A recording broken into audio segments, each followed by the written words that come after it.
네, 안녕하십니까. 종락원 임성훈 대표입니다. 우선 지금 다음 주 수요일에 이제 실제 채점 결과가 나오는데, 오늘 여러분들에게 그 실제 채점 결과가 나오기 전까지 좀 기본적으로 좀 체크를 해 둬야 될 부분들과, 그 다음에 실제 채점 결과가 나오고 난 다음부터 어떠한 방식으로 어떤 그 점수에 대해서 좀 해석을 해야 되는지, 이런 부분들을 좀 중점적으로 말씀을 드리고, 끝나는 시간쯤에 어느 정도 어떤 그 현재 어떤 점수대별로 지원 가능성이라는 이런 부분 질문도 좀 받도록 하겠습니다. 먼저 이제 지금 이미 다 분석은 다 되었지만은, 먼저 국어 시험을 보면은 아마 여러분들이 지금 그 1등급 커트라인과 2등급 커트라인이 지금 어느 정도 대에서 형성이 될 것인가, 지금 86점대, 심지어 85점대까지도 보는 일부 회사들도 있고 하던데, 어쨌든 1등급 커트라인이 80점대로 나온 거는 지금 2005학년도 현재 수능 시스템이죠. 현재 수능 시스템 하에서는 지금 처음으로 있는 일이고, 2등급이 지금 80점대 정도로 보고 있는 회사도 있고, 심지어 이제 70점 후반대 77점대까지도 지금 바라보고 있는 회사들도 있고 한데, 어쨌든 이번 그 1교시에 치렀던 국어 시험이 어느 정도 지금 현재 1, 2컷이 형성이 될 것인가. 대체적으로 저희 회사는 80점 정도를 보고 있지만은, 제가 오늘 아침에도 저희 분석팀들한테 한번 확인해 봤을 경우에 2등급 커트라인이 어떤 그 변동폭이 어느 정도까지도 볼 수 있느냐. 그래서 가장 1점 정도는 기본적으로 각 회사마다 미스가 발생할 수도 있고, 심지어는 한 2점대까지도 점수 등락에 좀 왔다 갔다 그럴 수도 있다, 이렇게 예상을 하기도 하고 있습니다. 2011학년도 수능에 가장 국어가 어렵게 출제됐던 걸로 지금 기록이 되어 있는데, 그 당시가 1등급 커트라인이 90점이었고 2등급 커트라인이 86점이었습니다. 지금 현재 예상대로라면은 2011학년도 때보다 조금 더 어렵다, 이렇게 지금 보고 있으니까 1등급 컷은 아무래도 한 80점대가 형성이 될 것 같고, 2등급 때는 70점대에서도 형성될 가능성이 현재로서는 좀 높을 수도 있다, 이렇게 지금 현재 전망이 되고 있습니다. 이과, 수학, 가형 같은 경우에는 전년도랑 큰 폭의 변동이 지금 현재 없습니다. 1, 2등급 커트라인이 92점에서 88점 정도를 보고 있으니까, 이 부분도 플러스 마이너스 한 1점 정도대에서 어느 정도 좀 수렴되지 않을까, 이렇게 예상이 되고 있습니다.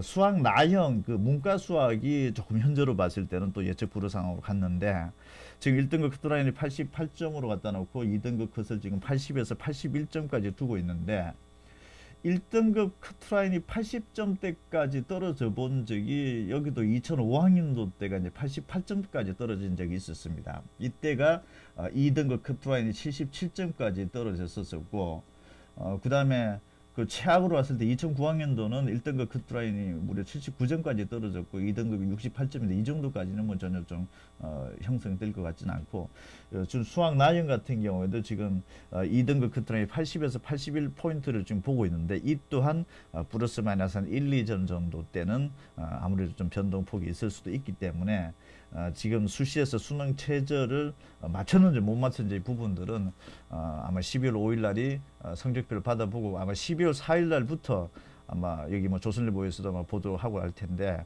표준 점수를 봤을 때 한 몇 점, 원점수로 몇 점대가 1, 2컷이 형성되었는지는 바로 12월 4일 전날에도 어느 정도 알 수 있지 않을까 싶고요. 어쨌든 그 문과 수학도 굉장히 좀 어렵게 출제되었다, 이렇게 지금 보고 있습니다.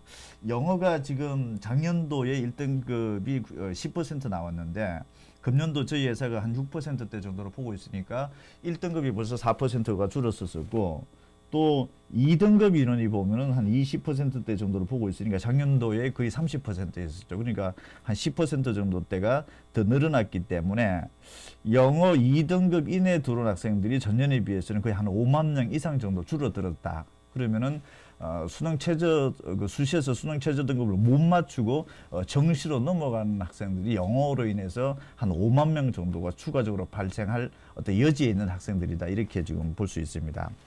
그 탐구 과목은, 사탐은 전년도가 그 9개 과목 중에서 무려 6개 과목이 지금 현재 그 1등급 커트라인이 만점으로 나왔었죠. 금년도도 거의 대동소이하게 보고 있기 때문에, 사회탐구 과목 같은 경우에는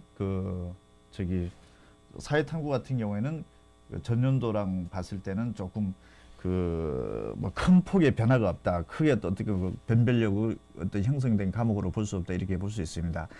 지금 제가 지금 설명드리고 있는 이 차트는 아마 나중에 다운 받을 수 있게끔 그렇게 조치를 떼고 있으니까 혹시 조금 안 보이시더라도 제가 조금만 더 키웠습니다. 그리고 과학 탐구 같은 경우에는 전년도가 사실은 변별력이 있게 좀 어렵게 출제된 거죠. 그리고 금년도 또한 전년도 수준만큼 좀 어렵게 출제된 걸로 보고 또 변별력이 또 있는 것으로 되어 있기 때문에 지금 현재까지 요약을 해보면은 이과에서는 국어 과목이 가장 중요하고 그 다음으로서는 수학보다는 과학 탐구가 중요해진 과목이다 이렇게 볼 수 있고, 문과 쪽에서는 국어 과목이 제일 중요하고 그 다음 과목으로서는 수학 과목이다 이렇게 지금 현재 전망이 되고 있습니다. 자, 지금 현재로서 이제 합격선인데 현재는 이제 원점수밖에 모르죠. 그러니까 문과에서는 국어하고 수학이 어렵게 출제되었기 때문에 전년도보다 주요 상위권 대학 학과들의 어떤 원점수 기준 합격 점수는 한 10점 이상대 정도로 좀 떨어지는 걸로 지금 예측이 되고 있고, 이과 같은 경우에는 국어 과목이 전년에 비해서 어려워진 것으로 좀 평가되고 있기 때문에 국어 과목의 감점 요인을 반영한다라면 한 5점에서 한 10점대 정도 좀 떨어지는 걸로 현재 예측이 되고 있습니다. 그런데 이게 12월 5일이 지나고 나면은 결과 발표 이후에는 이제 시험이 어려워졌기 때문에 어려워진 만큼 표준 점수는 또 높게 형성이 되겠죠. 평균 점수의 반비례해서 나타나는 것이기 때문에 인문계 같은 경우에는 표준 점수 기준으로서 봤을 때는 전년에 비해서 합격선이 오히려 높아진다. 그 다음에 자연계 같은 경우에도 한 5점 이상대 정도로 높아진다. 이렇게 반대로 이제 해석이 되면서 나타날 겁니다. 12월 5일날 다음 주에 이제 점수가 발표가 되는데 표준 점수 100분위 등급 이렇게 발표가 되겠죠. 그러면은 이제 표준 점수가 이제 받아보게 됐을 경우에 예를 들어서 지금 현재 가정을 해보면 예전에 수능 데이터를 돌려보면은 지금 현재 만약에 인문계로서 보면 전국에서 천등이다. 천등이다라고 하면은 원점수 국어, 수학, 탐구 이 세 과목 국어 100점, 수학 100점, 탐구 두 과목 각각 50점 해주면은 이제 100점, 100점, 50, 50, 300점 만점 중에서 예를 들어서 285점짜리 맞았던 학생들 같은 경우에는 지금 현재 963등 정도 랭킹이 되는데 12월 5일날 표준 점수를 받게 됐을 경우에는 360점대까지 올라가는 학생이 있고 오히려 2800등으로 좀 떨어지는 학생들도 있을 수 있게 됩니다. 그만큼 어려운 과목에서 잘 본 학생들과 쉬운 과목에서 잘 보는 학생들의 어떤 랭킹 차이가 크게 벌어진다라는 거죠. 그렇게 되면은 현재 천등권 아니면은 사실은 서울대가 3,000명 모집 인원이니까 문과 이과 1,500등, 1,500등으로 놓고 본다라면 서울대권인데 지금 현재 고려대 지원 가능한 것으로 되지만은 실제 표준 점수가 나오게 되면 서울대까지도 가는 학생이 있고 심지어 또 한양대학교까지 또 랭킹이 바뀌어지는 위치가 되는 거니까 실제 표준 점수 12월 5일 날 나올 때는 원점수로서 지금 현재 아무리 높게 형성이 되어 있다 하더라도 표준 점수 수준을 세우게 되면은 상당한 어떤 점수 등락폭이 크기 때문에 그런 점들을 좀 지켜봐야 되고, 심지어 15,000등이다. 지금 현재 원점수 기준으로 15,000등이다라고 하면은 표준 점수를 받게 됐을 경우에는 지금 현재 원점수 266점대가 7,000등으로 올라가는 학생이 있고 25,000등으로 떨어지는 학생들이 벌어지게 됩니다. 그리고 이만큼은 25,000등으로 떨어지는 학생은 쉬운 과목에서 잘 보고 어려운 과목에서 시험 못 본 학생이 되는 거고, 또 7,000등까지 올라가는 학생들 같은 경우 어려운 과목에서 잘 보고 쉬운 과목에서도 뭐 유지를 했다라는 이런 부분 쪽이 될 텐데 대학의 어떤 등락폭이 정도로 좀 크게 나타나고, 자연계도 마찬가지 현상으로 그만큼 원점수에서 점수를 매긴 거하고 그 다음에 표준 점수로 변환이 되고 실제 이제 나타났을 때는 점수 랭킹이 거의 한 10,000등, 30,000등 같은 경우에는 거의 한 20,000등에서 30,000등까지 점수가 좀 등락폭이 크게 발생할 수 있다. 이렇게 지금 이해를 해야 됩니다. 그 다음에 지금 현재 원점수로 봤을 때는 실제 보면은 1,000등이라든지 5,000등이나 못 들어왔던 학생이라 하더라도 표준 점수로 들어오게 됐을 경우에는 실제 원점수 때 보면은 국어가 보면은 93점대, 90점 초반대 받았던 학생들도 거의 사실상 서울대권의 진입권인 천등안에 들어왔던 이런 사례들이 있기 때문에 금년도 같은 경우에 국어가 어렵게 출제되었죠. 그러면은 93점대보다 더 못 받은 80점대 후반대 학생들도 어떻게 보면 다른 과목 성적에 따라서 충분히 서울대권의 진입이 가능하다 이렇게도 볼 수 있는 그 점수로 볼 수 있고, 그다음에 5천등이다라고 하면 뭐 서영고권인데 예전에 한 86점대까지도 갔었으니까 이게 지금 80점 한 중반, 한 현재 금년도 국어가 어렵게 출제된 것으로 보고 있기 때문에 한 4, 5점 정도 여기서 좀 낮춰서도 지원이 가능하다 이렇게 볼 수 있습니다. 그 다음에 수학 점수로 놓고 본다라면은 예전에 보면은 한 88점대 정도 맞았던 학생들도 서울대권에 진입이 가능했는데 금년도는 또 문과 수학이 어렵게 출제되었죠. 그럼 88점보다 더 안 좋은 한 80점대 중반, 85점대 정도 됐던 학생들도 정시에서 다른 과목에 따라서는 거의 서울대권에 진입할 수도 있고, 그 다음에 서영고권에서 예전에 보면 한 80점대 학생들도 서영고권에 진입하는 점수가 나왔기 때문에 금년도는 또 수학이 또 어렵게 출제되기 때문에 70점 한 후반대 학생들도 이 정도의 어떤 그 진입대가 가능성이 나타날 가능성도 있다 이렇게 볼 수 있습니다. 자, 이제 그 다음 주 수요일이 되면은 이 점수를 받아보게 될 텐데, 왼쪽에는 지금 현재 원점수입니다.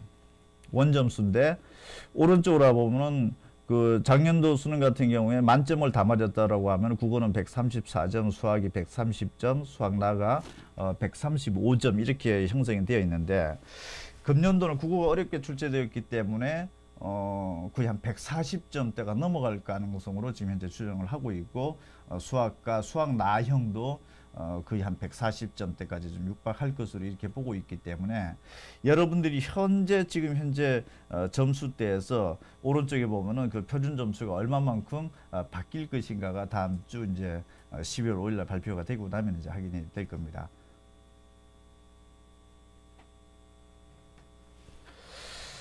그 다음에 만약에 표준 점수는 주요 대학들에서 대체로 반영이 되는데 100분의 1을 또 반영하는 대학들이 있습니다. 100분의 1을 반영하는 대학들도 실제 원점수 때 형성된 이 점수에 비해서 그 100분의 1로 또 다시 또 한산을 하게 되면은 등수가 뭐 어떤 학생은 뭐 5,000등으로 가는 학생이 있는 반면에 어떤 학생은 또 22,000등까지 가는 경우가 생기는 거죠. 그만큼 어려운 과목에서 잘 받느냐 못 받느냐, 쉬운 과목에서 잘 받느냐 못 받느냐 이런 부분들이 영향을 미친다는 얘기가 됩니다.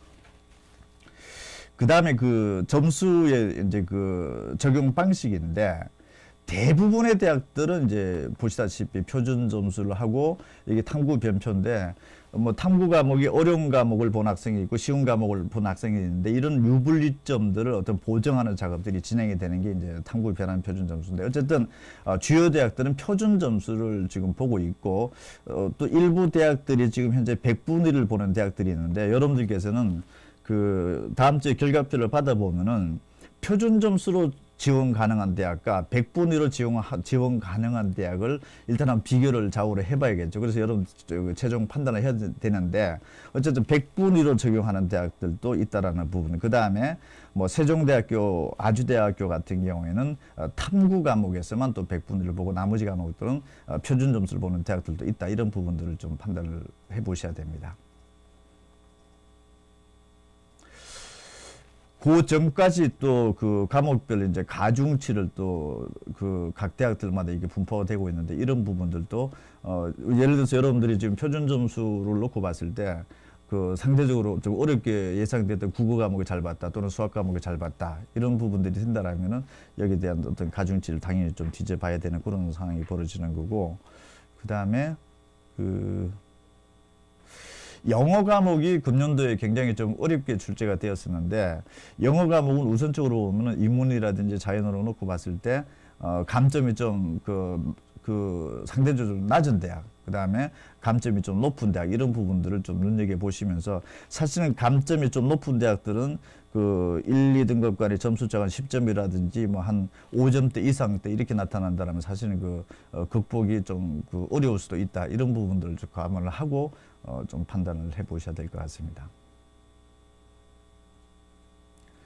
수도권까지 대학들이 좀 다 나와 있고, 그다음에 이제 가군하고 나군하고 다군하고 이제 이렇게 나눠져 있는데 일단 여러분들이 이제 세 군데 원서를 낼 수 있으니까 1차 합격을 좀 목표로 하는 대학을 어디로 설정할 것이냐. 안정권 지원이라 그러죠. 이거는 그냥 추가 합격을 통해서 아마 상담을 하다 보면은 이 대학은 1차 합격은 좀 불가능할 테고 추가 합격에서 한 몇 회 정도 때 대강 그 합격의 가능성이 점쳐지고 있습니다. 라든지 이런 부분들 이제 상담을 하고 찾게 될 텐데 어쨌든 가군과 나군에서 안정권 그러니까 확실하게 어떤 그 보장이 되는 부분들을 어느 대학으로 설정할 것이고 그 다음에 뭐 가나다 군 중에서 추가 합격을 통해서 1차적으로 합격은 좀 보장은 안 되지만은 나름의 어떤 그 추가 합격을 통해서라도 좀 붙을 수 있는 어떤 가능성 이런 부분들도 대학의 어떤 그 상호 어떤 경쟁 관계 라이벌 대학들이 있는 거죠. 이 부분들 좀 찾아볼 필요가 있습니다. 그다음 마지막으로 이제 그 탐구를 그 두 과목 중에서 한 과목만 잘 봤던 학생들 같은 경우에는 이런 대학들도 한 과목만 반영한 대학도 있다라는 부분들을 좀 알고서 좀 판단을 해보셔야 되고 그 다음에 일단 성적이 발표가 되고 나면은 우선적으로 바로 이제 수시 뭐 발표가 나겠죠. 수시 발표가 나고 이제 정시 원서 접수가 12월 29일부터 이제 원서 접수가 시작이 되는데 그 수시에 뽑다가 도저히 못 뽑아서 이제 정시로 넘어가는 수시 2월 인원이죠.